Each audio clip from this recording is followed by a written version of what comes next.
Welcome back to the Real Estate Excellence Podcast. Today I have a friend in the a real estate agent who has been on fire this year. She is one of the most respected teams, works for one of the most respected teams in Northeast Florida, the Mitten Bayou team at Engels and Völkers here in St. Augustine, formerly with Watson Realty, and I'm curious about that move that happened last year. We'll talk about that. She hails from West Virginia, where she escapes very frequently.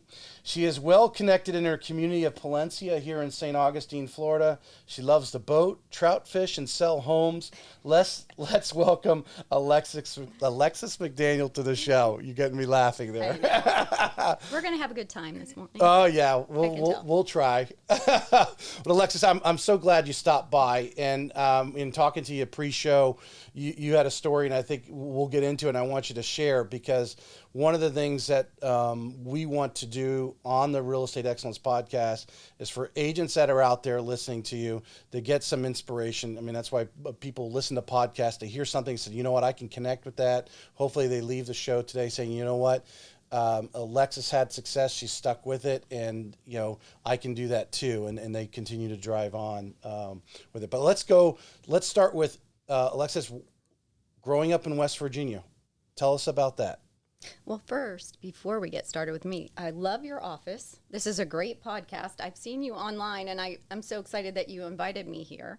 And it's exciting, but well, so let's tap on that, because I forgot my sponsors.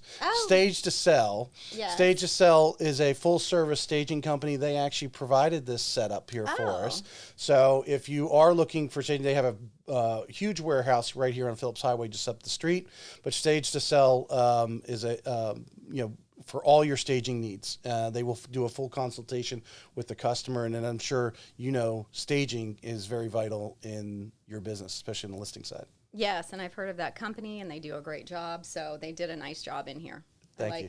like it a lot. I did the black wall though. I'm going to take credit for that. But they did the artwork and this nice furniture. Interesting. Did a really great job. We're happy with that. But tell us about West Virginia. Let's go there. All right, let's talk about me. So I grew up in West Virginia, mostly in the northern part of West Virginia. And most people think of West Virginia and Virginia were two separate states. That's like a little local joke. But I mostly grew up in the Bridgeport, West Virginia area, and then in Beckley. But I grew up in the mountains, and we moved a lot. My parents ended up getting divorced. And because we moved a lot, my dad would buy a house and renovate it, and buy another house and renovate it. And that is kind of where I picked up my love of real estate in the mountains. Interesting. Yes. Interesting. I did not know that. I had some really good times watching him drywall. And we would pull things out. He would let me try to help him. Right.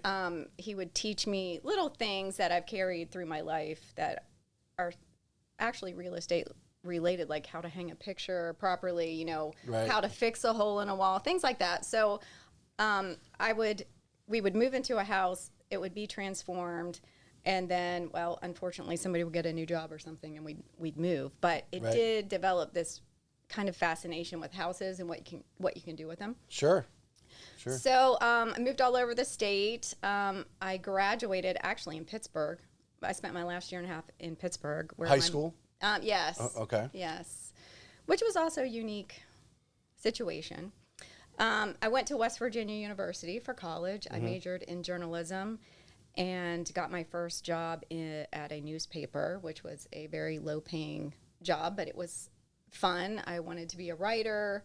I wanted to end up in the magazine industry at the time. That was right. before the internet. So funny, right? Right. Right. Print now is just not even considered, unless it's it drives online. me nuts when my wife gets these magazines. I'm like, do you even read these? Right. Yeah. I loved magazines, though. Right. Newspapers, magazines, watching the news with my dad. We had that conversation before, how I still love to watch the 6:30 news just to get my little nugget of news. I loved right. CBS Sunday Morning at one time. Had I stayed in the media field, that was my ultimate dream job, was to be that kind of do like a Sunday morning show or a regular weekly show. Yeah. Well, I was in into the newspaper magazines first, and then I ended up in broadcasting. Just strangely, I lived in this very small town with about 7,000 people, and there were a couple of television stations there. And so I had met some friends. You know, you go around as reporters, you all end up at the same trial, or you end up at the same city council meeting. And car accident. Yeah, the same. Yes, we were big on the car accidents. That would be a top story, car accident. So I made some friends with some people from a local television station, and then I got to know the news director, and I'd like to call myself a go-getter at the time. So the news director kind of recruited me to come to broadcasting. I had no broadcasting experience, and if you know anything, anybody who knows anything about broadcasting, you start in a little tiny market, which we were, and then you move your way. You move up. Get recruited by a bigger... Yeah, there were people from Los Angeles at this little station in the middle of nowhere. I mean, it was it was a lot of fun. I'm not downing it, but it just was a small market. Right.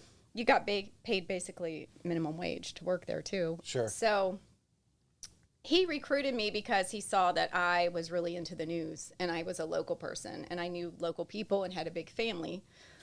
We had a lot of, that's a little Italian enclave also.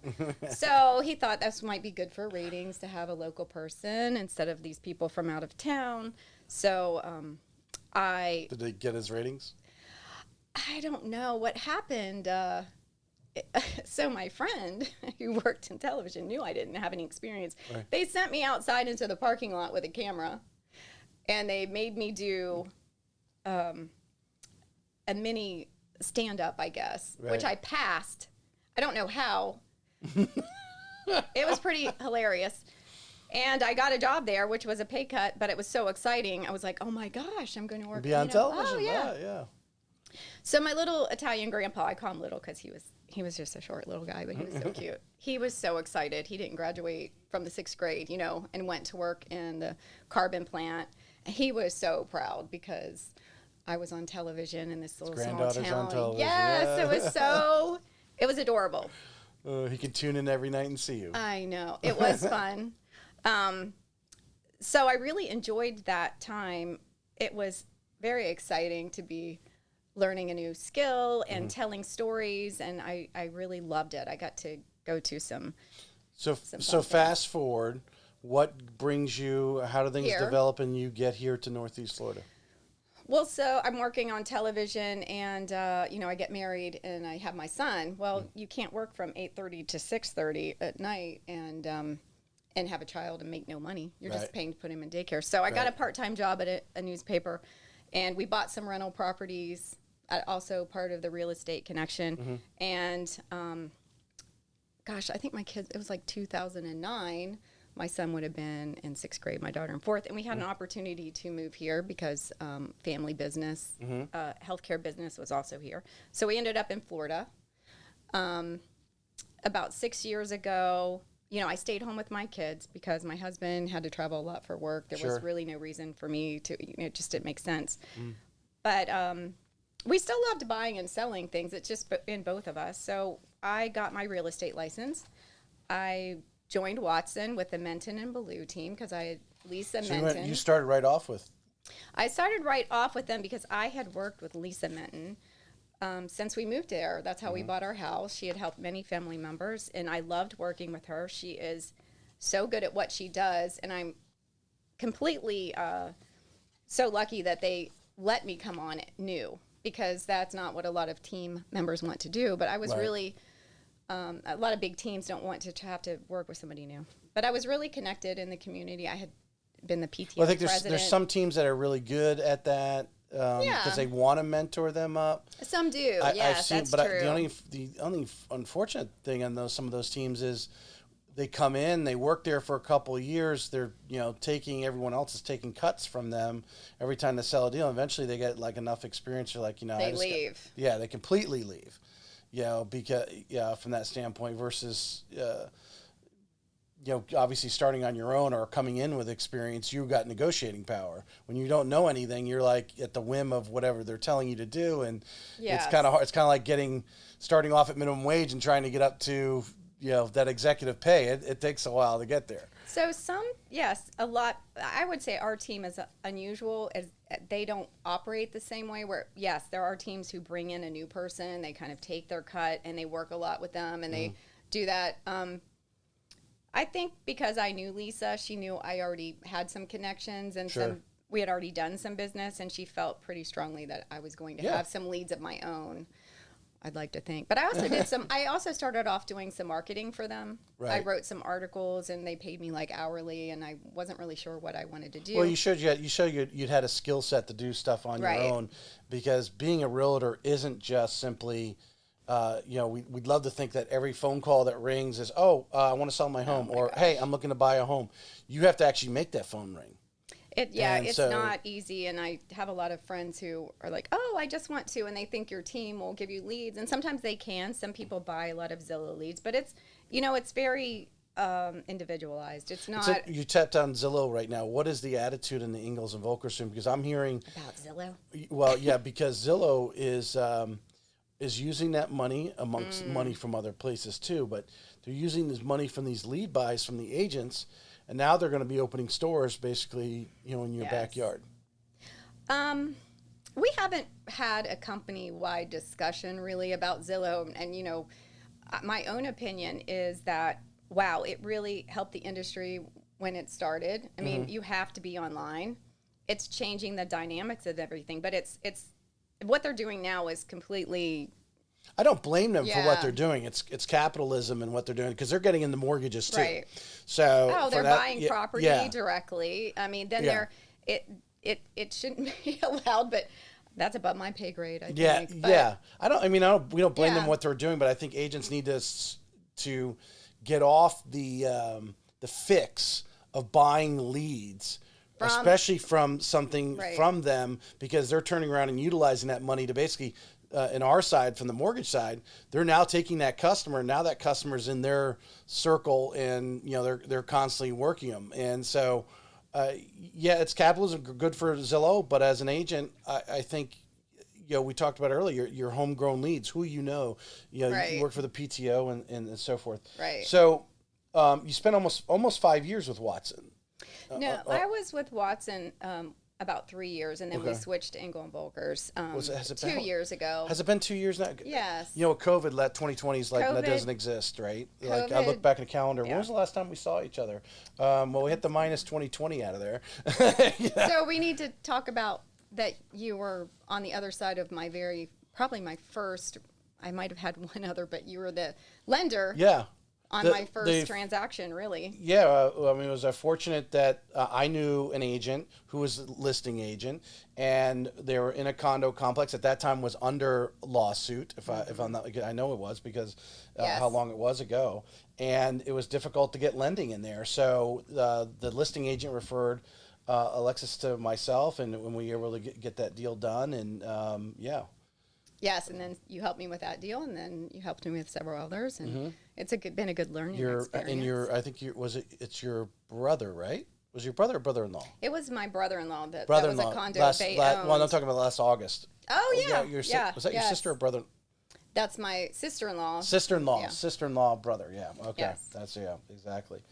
The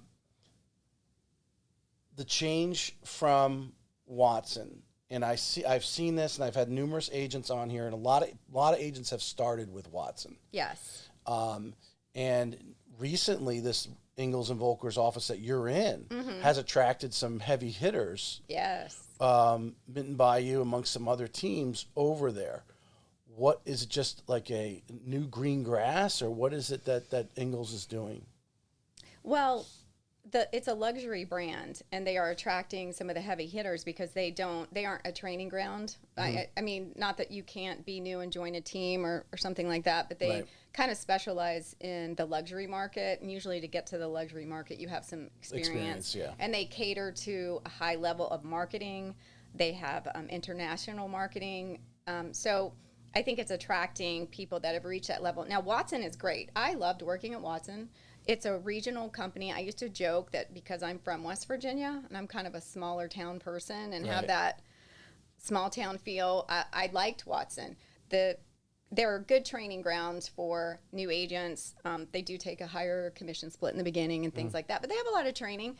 We moved over to Engel and and I loved, by the way, my office staff. Not my office, but the office staff at 210. Wow, just amazing. Now we switched to Engel and Volkers, and it's been great too. I mean, we have a really proactive office staff. Our broker is such a go-getter. I mean, he's only like 30 and he's already opening, all these franchises. And so I feel like it's a little more progressive, especially with social media, some marketing, some video, which I'm big into and would like to do more. It's just my year took off, and I had this big plan to do a lot more video and things like that, social media. And then doing some, but my business it exploded this year. And you get bogged down with that, and you got to take the money when it's there on the table, right? Right. I mean, our and you business don't is have feast time. or famine. Yeah. You don't have time, but yeah. So Engel and Völkers has been great, by the way. It's just they're kind of regional and international, just a different brand. So Lisa, I don't think Lisa she does. Minton. I don't. She doesn't live in my neighborhood anymore. I know she's got houses in there, at least one, because her and my wife knows Lisa a little more intimately than I do. She's kind of she definitely has a respected name. Yes. Her team. And she's quite to me if I analyze it, and I don't know her personally, she's kind of a very quiet, below radar operator. Am I? Part of the reason I loved her when I worked with her is she doesn't let you see any of the chaos that can go on behind the scene. And I was so impressed with that. That's why I was like, I want to learn. Plus, she was doing so well. So if you align yourself with people you admire and they are willing to work with you, you are blessed. Right. So, I'm sure, I work with her behind the scenes. So many things happen in real estate transactions. George Ballou is the same way. Also, just amazing. Two amazing people. And you're going when you leave the show today or next time you're in the office and see them, you're going to tell them they need to be on the podcast. Sure. Right? Yes. Okay. Although that they have their own systems in place, so that is why and then real you get estate on my is, podcast. Yes. Well, they're not as we do have an admin who does some social media for us. They have their own systems in place with their sphere. They're very sphere oriented, where they do their mailers and their certain way of doing things. Right. I'm heavy into social media now. That's where I think my friends are, my sphere is, and so.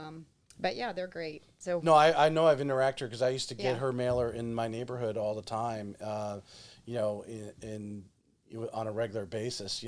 That old school way, but it works, man. You're sending out that postcard with, hey, here's the recent sales in the neighborhood, right? And month after month or whatever, how often every other month or whatever it is, and people hold on to those cards. And if they don't know an agent, they assume that agent is a master of that neighborhood, and they better list with that person. That's true. Yeah, it does work. And also, she has a lot of referrals, people who have worked with her. Business. Yeah, George too, because George is in Nocatee, and he was one of the first people who lived in Del Webb. So he started out in the beginning, and he just kind of owns it. Yeah. He knows everyone. They know him. He's got a great reputation.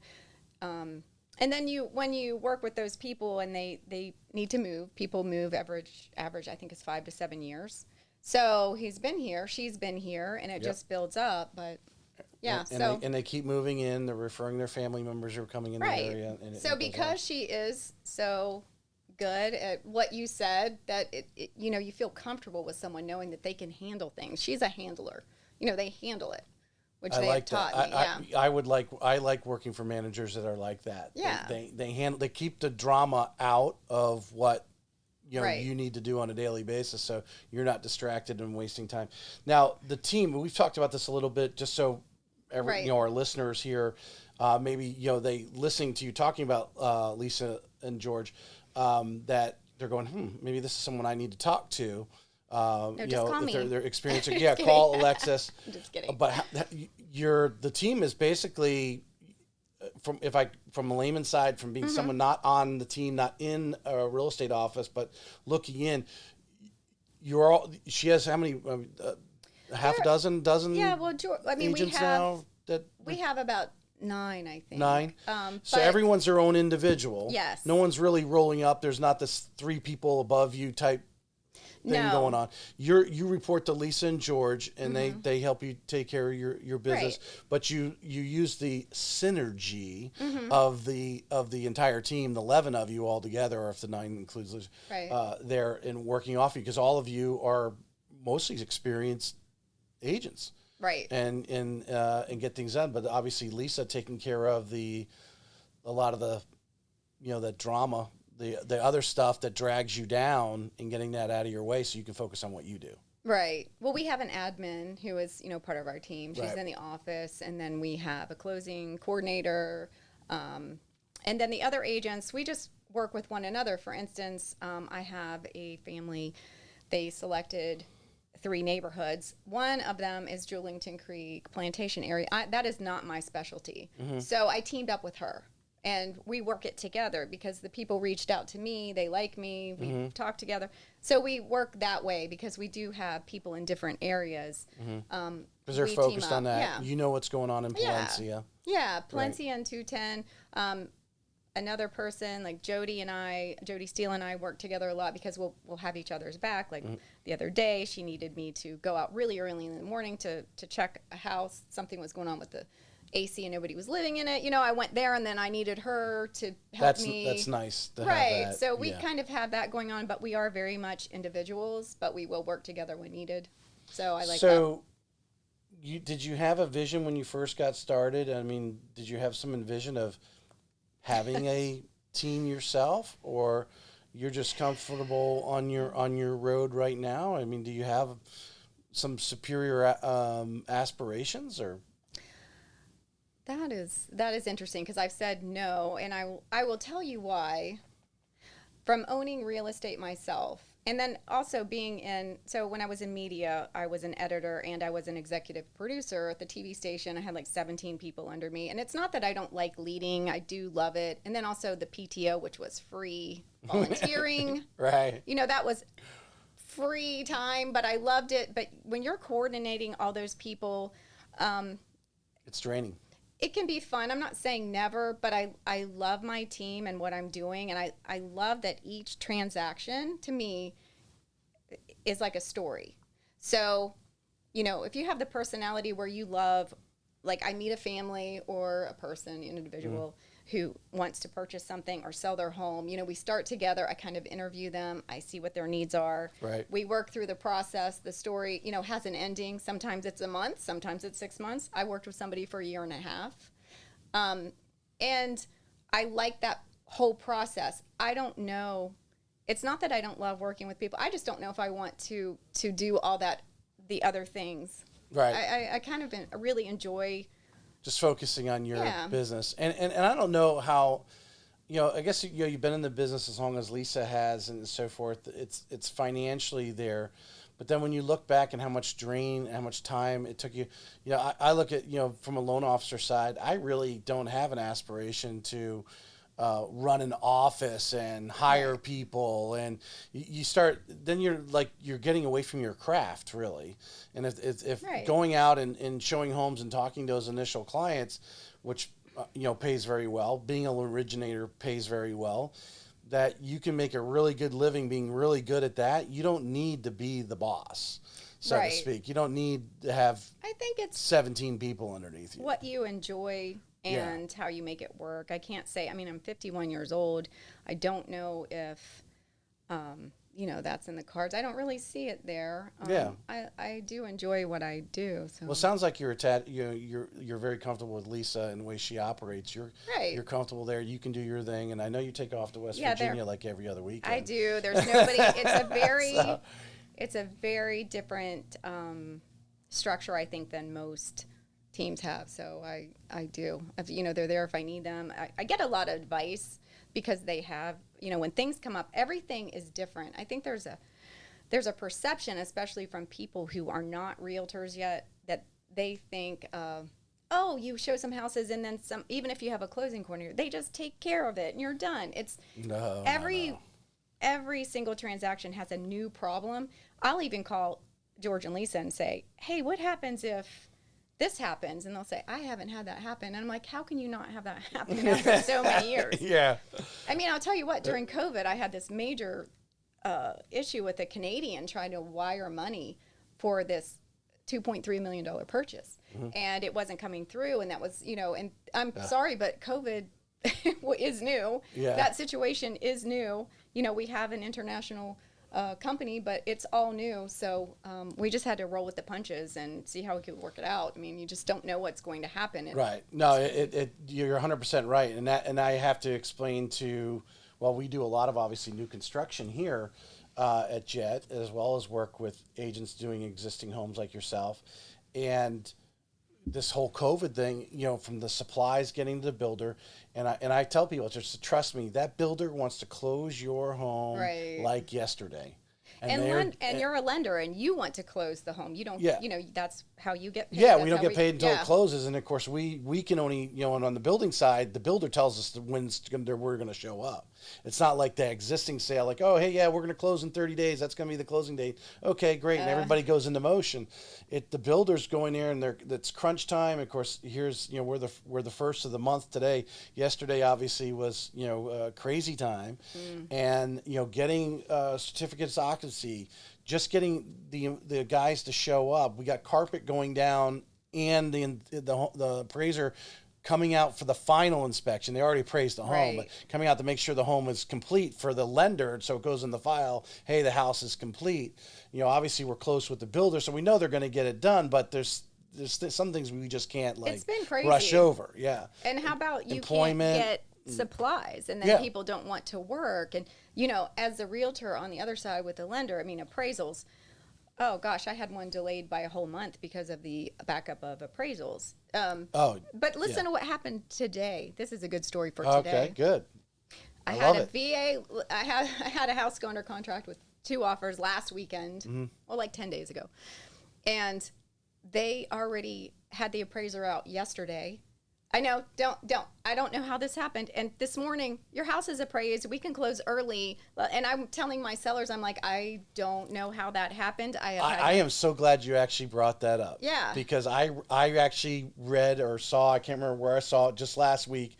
And we have preached on this podcast before in our Jet Jargon episodes where we're talking about loans and stuff, about how these agents are afraid of VA loans. You want an appraisal real quick? Get a VA loan? VA. Because they are required to be out there within 7 days, unless there's some outstanding circumstance. You order in a conventional loan, they could be a couple weeks before they get out there. A couple weeks. I've had. That is why your appraisal got done so quickly. I've had one that was a full month behind, and we were checking on it. So there's some of the obstacles, but he did say, so the appraiser was like, well, it's a VA loan. And what they had done is as soon as we went under contract, they did not wait for anything. And they ordered it right away, so he got in there. But I was like, wow. No, yeah. Well, the only time we ever kind of delay that order of the appraisal is if we got that home inspection that might be marginal. They might back out because of the home inspection. Right. So I don't want to order the appraisal, have the appraiser show up the same day as the home inspector, because now they're paying. Right. They paid for the home inspection, now they're paying for appraisal. Now they don't want the home. They're out an extra $500 because of the appraisal, for sure. No, my people, the buyers need the home. Wow.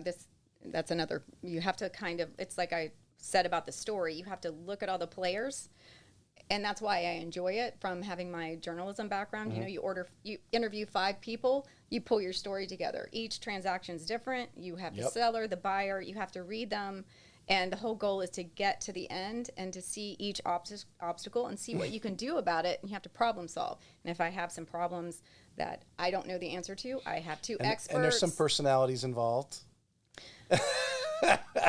Let me tell you, there are always it's amazing too, the personality of the seller or buyer can totally guide everything. It is fun. I mean, I find it really interesting. Or the agent on the other side.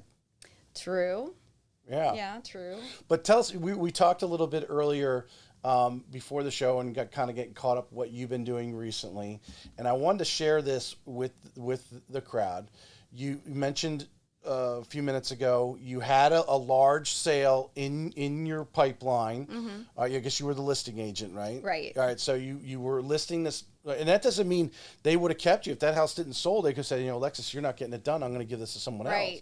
So that wasn't guaranteed, cash in the bank yet. No. And you went through a period of time that everyone has, whether they're a loan officer or a realtor, where we live in a world where we're only as good as our last deal. We've got to go out and prospect, hopefully get a nice referral, and those, they keep the ball rolling. But there comes sometimes there's I know you've had some different, just use the word drama in your Right. life where you've taken some time off and so forth. So you kind of lose the momentum Right. a little bit. Right. But what were your thoughts going through that you thought, is this really for me? Should I continue being a real estate agent? Well, last year was hard because of COVID. Now, some people kept, I'm going in my 6th year, but I had a great second year. My first year I was kind of part-time and just not really sure where I was going with it. My first full year full-time, I had a great year for first full-time year agent. And then I had a couple, but last year I didn't really work for probably about 3 months. Because of COVID. You went and hid in West Virginia for a little while. I hid in West Virginia some. My husband had a open heart Yep, surgery, you told me almost that. passed away. Yeah. So we were really worried about him getting sick, because if you have some kind of heart condition and it can attach to your Yeah. heart, so forth. Yeah. And we were all kind of like, you remember when it started? 2 weeks, 2 months. And I was like, well, there's no reason. We'll just wait it out some. Right. Real estate got a little weird. But last year was not the best year for me financially. I did have, at the end of the year, a really great listing that I was so appreciative for. A couple at the end. So, but then as I started into this year, COVID is still going on. I'm like, it's in January. I'm looking at the year thinking, Right. I don't know what's going to happen this year. Kind of had some self-doubt. And, but then I just thought, I think I told you the story. That's what we were talking about. I had missed a good friend. I had missed a listing. She had picked someone else, and I was kind of feeling like... That's a heartbreaker. Well, it is, but you have to step out of it. But trust me, if your friend calls you, as they call, hey, I want to refinance. Okay, great, and you talk about it. This is what we can do, and realize we're friends. So we don't drill you down, Right. and not use that in a positive sense. I mean, obviously, if it's a customer I don't know, I'm asking a lot of questions. You already know me. I don't hopefully need to build a rapport so much. So we're very careful on how we do that. But when they turn around and then say, oh, well, yeah, well, we've been banking at this bank for so long. We don't know anyone there, but we're going to go with that person. I have to chalk it up to, well, maybe they don't want me to know all their personal information. Right. And I understand some family members, they don't want you to know what they really make or whatever, because you and your wife, me and my wife might be talking about it. I mean, Right. that happens, right? You do that. Right. But yeah, when you have it hits you. I mean, it for a little bit, and you have to pick yourself up. Yeah, I don't get upset. I will tell you, just not my nature to feel, because I've had people call me who don't use friends, and they got a referral from somebody because I worked with them, and they are definitely not using friends. And that is actually weirdly what happened after that. I had a couple of people say, I've tried this person, or I feel like if things don't go well, Yeah, it might break up the relationship. Yeah, so I know you well enough, or I've seen you in the neighborhood, that I would like to use you, but heck, if I want to kick you to the curb, I don't have to worry about you never speaking to me again. Your neighborhood and my neighborhood and Lisa, I know, used to live in, I think she still owns property in my neighborhood. There's so many agents in there. Oh, yeah. And you're like, well, if I choose her, but I'm also friends with her or him, and so that's tough. So it is kind tough of worked out, though, because I think that,